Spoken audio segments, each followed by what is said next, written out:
Hey, Wrong World Entertainment, and of course, Spider-Man Brand New Day is on its way. Why does all this stuff rhyme? I don't know. We know who's meant to be in here and who isn't and all that type of stuff. We know the Punisher's in here. We know that the Hulk is in here.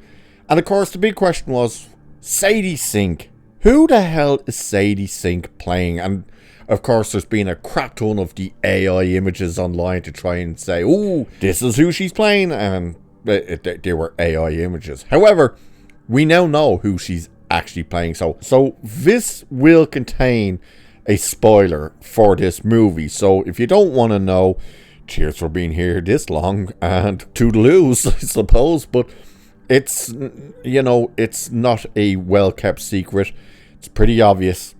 Now, it got confirmed by one person. I can't remember who it was, but they put it out on their YouTube channel.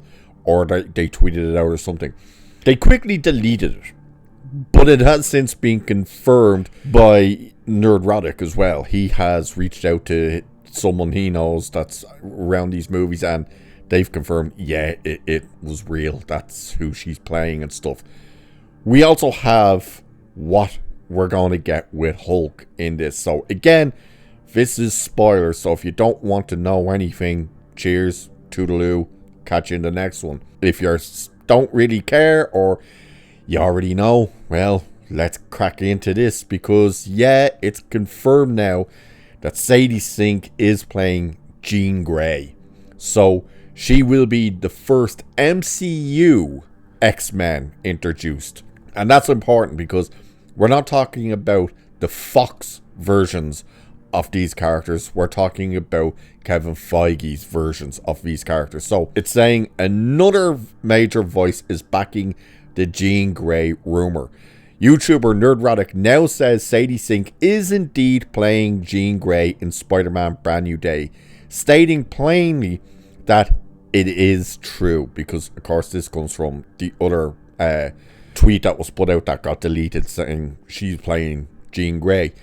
So according to Nerdrotic, this would mark the introduction of the MCU X-Men character, not a Fox era variant, signaling Marvel is finally moving forward with its own mutant lineup on screen. The other thing people are starting to point out as well already is, why would you start introducing X-Men in Spider-Man? That's a bit dumb. They think they should have just waited for the likes of Doomsday or Secret Wars, so they find it weird that they're putting them in with, or I should say her in with the whole Spider-Man stuff. So Nerdrotic stressed that Sink's Jean Grey is not connected to the Fox X-Men appearing in Avengers Doomsday. Instead, Spider-Man Brand New Day would introduce a true MCU Jean Grey, making Spider-Man the entry point for Marvel's next generation of mutants. If accurate, this supports growing speculation that the film quietly sets up the MCU's post-multiverse future rather than relying solely on legacy characters. One of the more surprising claims is that Sink's Jean Grey is responsible for turning Bruce Banner back into the Savage Hulk. Mark Ruffalo is confirmed to appear in Brand New Day, and the rumor suggests Jean's powers play a role in undoing Banner's merged Professor Hulk state. That would tie the X-Men directly into one of the MCU's longest running character arcs and raise the stakes far beyond a typical Spider-Man story. That's the part I think people will be happy about, is to get rid of the Professor Hulk, because that was retarded. Everybody pretty much hated that. It's like, oh great, now we just actually have Mark Ruffalo playing the Hulk, not he's Bruce Banner. And then yeah, even though he did the motion capture stuff for Hulk, the Hulk was the Hulk, a raged out unstoppable beast. And then was it Endgame or Infinity War? Whichever one, I think it was Endgame that introduced, Endgame introduced Professor Hulk, and it was just, oh great, so Mark Ruffalo's just playing himself as the Hulk. Yippee. Ridiculous idea. It was stupid. You want the Hulk to be raging out. That's the whole purpose of the Hulk, not this Basically, he was like a giant version of the intelligent gremlin in Gremlins 2. That's all he was. It was like, yes, we need an understanding here. And it's like, really? Why is he not raging out?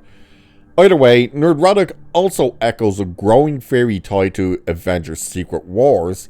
The claim is that incursions and multiversal chaos will activate dormant X genes across the MCU, explaining why mutants suddenly begin appearing after years of absence. If Spider-Man Brand New Day introduces Jean Grey ahead of Doomsday and Secret Wars, it would position the film as the spark that ignites Marvel's full mutant era.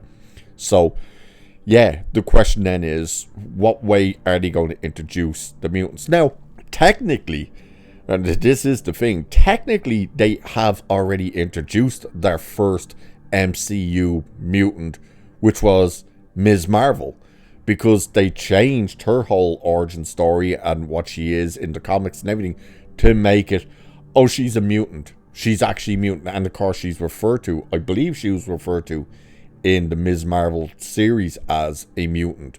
So they've actually used her as the entry point to introduce mutants into the MCU.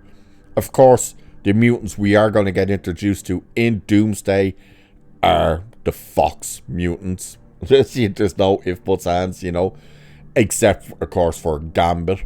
Except, in fairness, he was in talks to play Gambit long before Fox was purchased by Disney. So, technically, yeah, he would be a Fox mutant, not an MCU. Even though the MCU brought him in first with Deadpool, it was the fact that he was still in talks with Fox years ago. So, yeah, technically, he would be a Fox mutant, not an MCU mutant. So, that's the other question, of course, we all still have. Are they actually even going to call the thing X-Men? They probably will at this stage, because they seem to be kind of changing direction to kind of go back to original stuff. Like the idea that, oh, we have to bring back Steve Rogers. We have to bring back, you know, whether he will end up being Tony Stark or not, they're still bringing back Robert Downey Jr. All this type of stuff. Everything would indicate that, hey, maybe they would actually stick with the idea of calling X-Men X-Men. Because if you remember, they were talking about just calling it mutants or new mutants or some shit like that. If you remember that story. Of course, that was when Victoria Alonso was still there, and we all remember her saying, why is it called X-Men? There's a lot of women in that team. X-Men's a bit outdated. Shut the hell up, bitch. But the fact that she's gone, and now they do seem to be pivoting. Problem is, they're pivoting when the boat has already sunk. That's the issue. It's not like they're avoiding the iceberg. They've already struck it. They've taken on so much water. There's no righting the ship. It's going under. It's practically... At this stage, the MCU isn't just the Titanic. At this stage, the bow is underwater and it's broken its back. So we're just watching the tail end of the ship sinking. That's all we're watching at the moment. So the idea that, oh, we're going to introduce all this stuff. Oh, we're going to go back in that direction. Oh, we're going to reintroduce the male characters. Oh, we're going to keep the name X-Men. All this stuff. Yeah, it's too late. You can't save the ship. It's gone. It's sunken. It's done. It's on the bottom of the ocean floor. So it's going to be interesting to see. But the idea that they're going to revert the Hulk back to Savage Hulk, okay. The issue we still have is Mark Ruffalo is still playing him. Sadie Sink as Jean Grey, don't particularly like that casting for that character. I think far too young. Like, really far too young. Obviously, they want younger people because they want to bleed and have them around for decades. But at the same time, yeah, a character like that, far too young. And then, of course, if she is in fact Jean Grey and they introduce her straight away, how quickly are they going to try and rush the story to get to the Phoenix story? God only knows. But what do you guys think about this? Do you think she is playing it, even though everything does seem to be that, yeah, it's true, she is playing it? What do you think of Savage Hulk being brought back? And overall, what do you think about the X-Men in the MCU being introduced through Spider-Man? Let me know. And with that, I shall leave it there for this one. So do like, share, subscribe, and all that good stuff. Cheers, and I shall catch you in the next one.